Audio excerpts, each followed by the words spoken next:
I am interested in green energy for my own house, like getting solar panels on the roof. It's pretty interesting to see green energy, especially like in cars these days, like electric cars.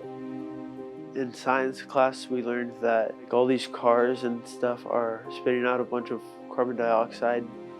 Yeah, it's really affecting our world with the way we're running out of fossil fuels, and like we can't go much longer with those. We need an alternative to have a more cleaner environment. Our community is made up of about 3,500 people, and I would say we are rural in nature, very farming, very agricultural based, but we are also open to new ideas. Our school is a 712 school. Right now we are sitting at 347 students.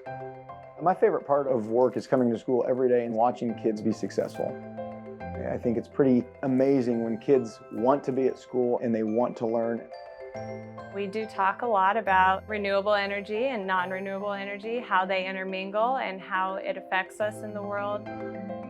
I can't imagine a better topic than energy. It's science, it's math, it's economics, it's politics. Studying energy, we can hit every subject in the classroom and give students the real-world application, the connections that go along with that.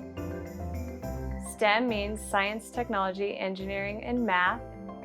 It is a collaborative problem-solving approach with the students. I do a lot of different things in my STEM class. We do build solar cars. They test and revise and go through the whole engineering process.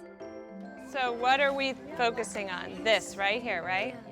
We want to be a small school with a large school STEM program. How can we do that at our level for our students and then do it better?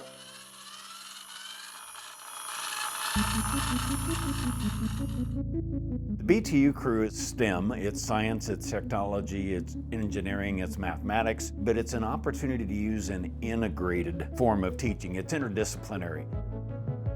We have in our building a partnership with Train, and they actually installed sensors. With Train Connect, with this energy dashboard, instead of what used to be 1 meter reading a month, with a smart building, we now have 15-minute interval data. So these kids can log in, they can get on and just see all of this data live, or they could go back and search in the past. It's basically a chart and it shows you how much you used at what time. I thought it was pretty cool that we can see that in our school. We were looking and they're like, wow, there was something on New Year's Eve. These teachers had a party. And we're like, no, go back to the calendar and look. And they actually went back to our school calendar and they related, oh, it was a basketball tournament. I think that if they looked at a chart that had nothing to do with our school, it's just another math chart. And it's something that they've seen 100 times. It's no longer a case study in a textbook. It's engaging because it's their information. It's no longer a hunch or a guess. What does the data show us?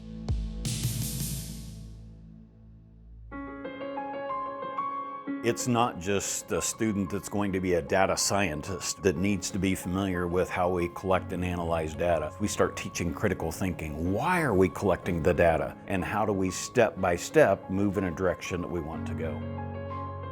This was actually a school project. Students were studying renewable energy. They were interested in solar. Students gave a presentation to the Board of Education, and Train worked with the school district to put in this solar array.